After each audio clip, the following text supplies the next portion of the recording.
Greetings, Star Wars toy fans. This is Jim, and welcome to my channel. Thanks again for all of you returning members who have taken the time to stop by, and welcome all you new folks. Hopefully you will like this video series, that you'll want to subscribe.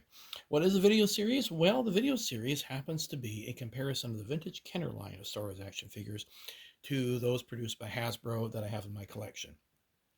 If you want a complete listing of those figures, you'll have to go somewhere else, unfortunately. I just don't have space, money, or even the interest to collect all of the figures, so I just get what interests me. And so right now we are in the Return of the Jedi and focusing on the Imperials that came out by Kenner during that time. Now, I've done previous videos on the Emperor and the Imperial Dignitary, and I'll do a future one on the Biker Scouts. So if you're thinking, why doesn't he have them there?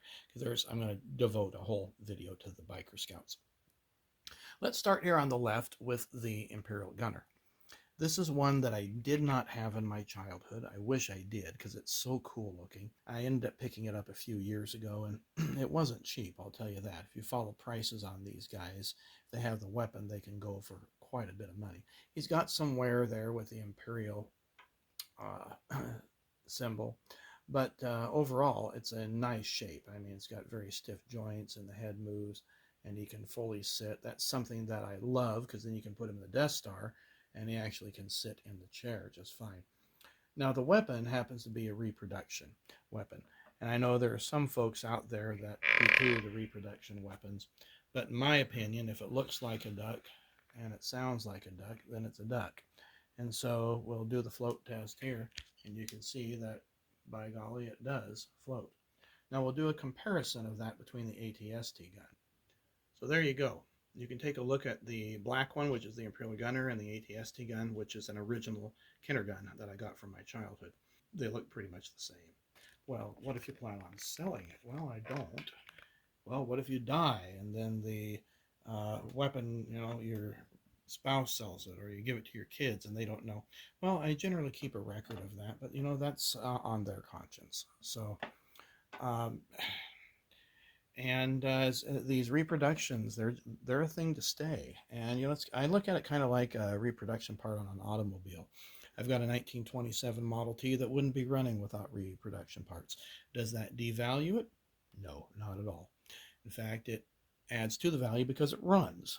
So now, granted, this is a toy and it's a collector's item, but so are cars. And so, I don't know, maybe one day things will iron out to where they are what they are. But this is an original figure. It's not a Stan Solo from the leg print.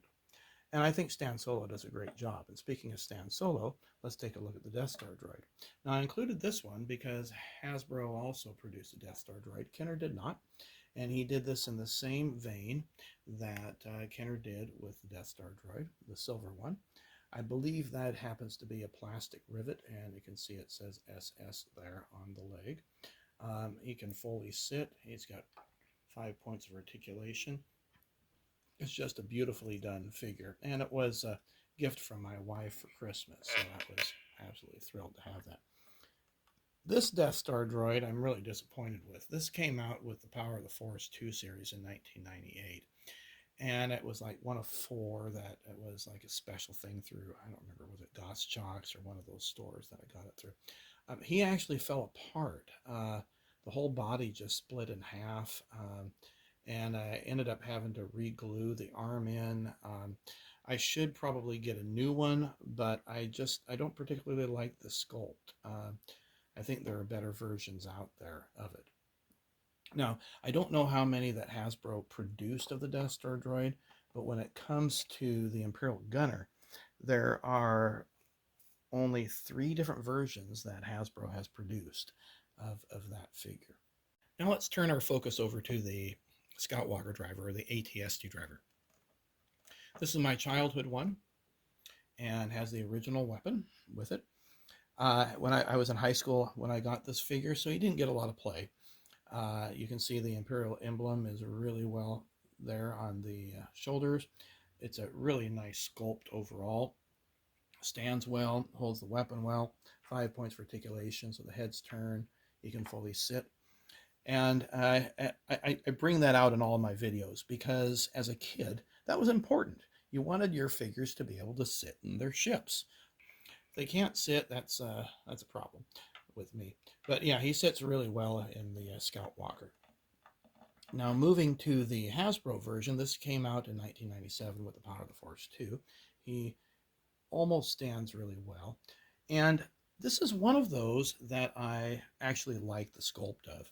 I'm not a big fan of the big bulkiness that Hasbro did back in 94, 95 with Luke Skywalker and Han Solo and Chewbacca. And Princess Leia was like the worst. But this actually is a decent sculpt. I mean, when you think about it, some military guys, are pretty buff, and the enlisted guys, they work out. And so this doesn't look overly done. It's a really nice sculpt. The Imperial emblem is pretty neat there. I think it's got silver paint in there, or maybe it's just shiny. He's got some nice detail around the helmet there. He has 6 points of articulation, so the waist does turn. And he could fully sit in the Scout Walker fairly easily. I haven't tried it, but my son has, and because he has a Scout Walker, and this guy has no problem. Now, the weapons are a little bit overly sized, in my opinion. I wish they had gone back to the smaller size that Kenner had. I think that's more realistic, but maybe I'm wrong. Maybe that is correct. And by the way, if I didn't mention already, Hasbro has produced 11 versions of the Scout Walker driver. Okay, now moving back to the center stage, let's see, where did I put the foot peg hole? Okay. We have Moff Gergerod.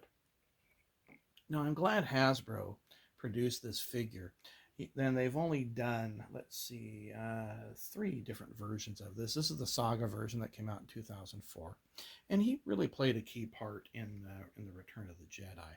Particularly in, he didn't want to blow up Endor because there were troops down there.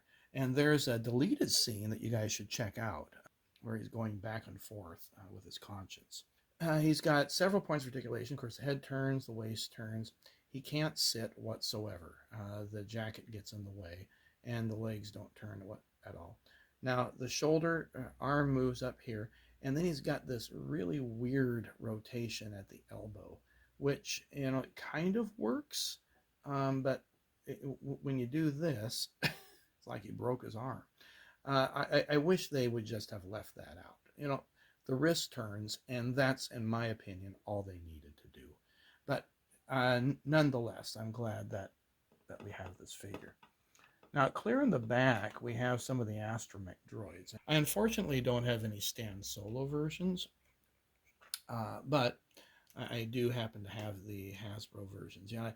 With the Stan Solo, I was really primarily focusing on Hoth and kind of watching my budget on what I was collecting at the time.